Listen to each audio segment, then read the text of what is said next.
नमस्ते बच्चों, कल आपका बोर्ड का हिंदी का पेपर है। तो उसमें आपको टाइम मैनेजमेंट कैसे करना है उसके बारे में हम सीखने वाले हैं। तो अगर आपका टाइम मैनेजमेंट अगर प्रॉपर होता है तो आपका पेपर पूरा कवर होके आपको फिर से रीचेकिंग के लिए भी टाइमिंग मिल जाता है। तो अगर हमारा खंड देखा जाए तो उसमें 14 मार्क के अनसीन पैसेज होते हैं। तो उसमें 3 एमसीक्यू पहले पैसेज में और 2 अति लघुत्तरात्मक प्रश्न होते हैं। ऐसे कुल मिलाकर 5 प्रश्न वहाँ पे 7 मार्क के लिए आते हैं। तो प्रति प्रश्न अगर हमने 1 मिनट पकड़ा तो पहला पैसेज हमारा 5 मिनट में सॉल्व होना चाहिए। सेम वैसे ही हमारा दूसरा पैसेज भी 5 मिनट में सॉल्व होना चाहिए। कभी कभी हमें थोड़ा बहुत ज़्यादा टाइमिंग लग जाता है, तो एक्स्ट्रा उसमें अगर हमने 5 मिनट पकड़े तो टोटल 15 मिनट में हमारा खंड अ जो है वो सॉल्व होना चाहिए।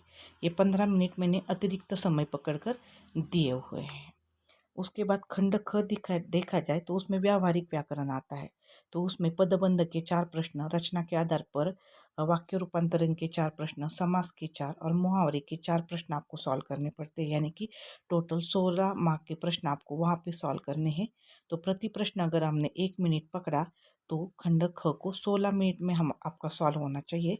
और अतिरिक्त अगर हमने 4 मिनट दिए तो कुल मिलाकर 20 मिनट में आपका सेक्शन जो ख है वो आपका सॉल्व होना चाहिए। उसके बाद जो खंड ग है, तो खंड ग में हमें क्या होता है, एक सीन पोएम आती है और एक सीन पैसेज आता है। तो दोनों में भी 5-5 मार्क के एमसीक्यू होते हैं। तो 5 और 5 मिलके ऐसे 10 एमसीक्यू हो जाते हैं। तो वो 10 एमसीक्यू के लिए अगर हम 10 मिनट पकड़े और अतिरिक्त अगर हमने 5 मिनट दिए तो ऐसे 15 मिनट में आपको ये दोनों सीन पोएम और सीन जो पैसेज है वो सॉल्व करके होने चाहिए। उसके बाद उस सेक्शन में हमारा बचता है गद्य के ऊपर के प्रश्न उत्तर, पद्य के ऊपर के प्रश्न उत्तर और संचयन के ऊपर के प्रश्न उत्तर। तो गद्य में भी हमें 4 में से 3 प्रश्न करने पड़ते हैं, पद्य में भी 4 में से 3 और संचयन में 3 में से 2 प्रश्न करने पड़ते हैं। तो जो गद्य के 4 में से 3 प्रश्न करना है, तो 3 प्रश्नों के लिए अगर हमने एक प्रश्न के लिए 5 मिनट अगर पकड़े तो गद्य के प्रश्न हमारे 15 मिनट में सॉल्व होने चाहिए। अतिरिक्त 5 मिनट पकड़ के हमारे 20 मिनट में गद्य के प्रश्न सॉल्व होने चाहिए। उसके बाद पद्य के भी 3 प्रश्न के लिए अगर 5 मिनट पकड़े तो 15 और अतिरिक्त टाइम अगर दिया तो 20 मिनट में हमारा पद्य के प्रश्न होने चाहिए। संचयन के जो प्रश्न होते हैं 3 में से 2 सॉल्व करने पड़ते हैं।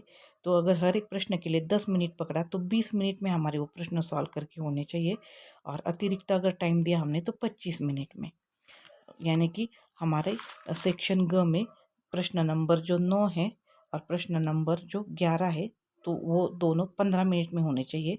प्रश्न नंबर 10 और प्रश्न नंबर जो 12 है, तो उसके लिए हमने 20-20 मिनट पकड़े अतिरिक्त समय देके।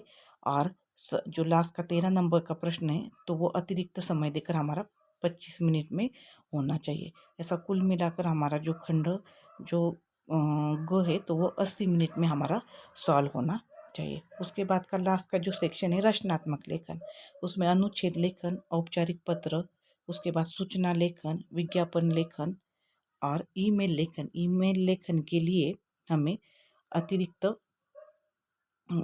और जो होता है तो वो लघु कथा लेखन होता है। तो हम अनुच्छेद लेखन, उसके बाद पत्र लेखन और ईमेल लेखन, उस हर एक के लिए 10-10 मिनट अगर दिया तो 30 मिनट में हमारे अनुच्छेद, पत्र और ईमेल लिखकर होना चाहिए। और विज्ञापन के लिए 5 मिनट और सूचना के लिए 5 मिनट, ऐसे 10 मिनट। तो टोटल सेक्शन घ जो है तो वो 40 मिनट में हमारा होना चाहिए। उसके लिए एक्स्ट्रा अतिरिक्त 5 मिनट अगर पकड़े तो 45 मिनट में हमारा जो लास्ट का सेक्शन है घ, तो वो होना चाहिए। मतलब पहले सेक्शन के लिए 15 मिनट, दूसरे सेक्शन के लिए 20 मिनट, तीसरे सेक्शन के लिए 80 मिनट और चौथे सेक्शन के लिए हमें 45 मिनट में अगर हमारा पेपर लिख के हो जाता है तो 160 मिनट में हमारा पूरा पेपर कवर हो जाता है। और हमें पेपर लिखने के लिए 180 मिनट होते हैं। तो उसमें से मतलब 160 मिनट में अगर हमारा पेपर कवर हो जाता है तो 20 मिनट हमें हमारे पेपर रीचेकिंग के लिए या हमारे कुछ बचे हुए क्वेश्चन है तो उसके लिए हमें मिल जाते हैं। अगर इस प्रकार अगर आपने टाइम मैनेजमेंट किया तो आपका पेपर समय पर पूरा होकर आप आपका पेपर भी रीचेक कर सकते। सबको कल के पेपर के लिए बहुत बहुत शुभकामनाएं। धन्यवाद।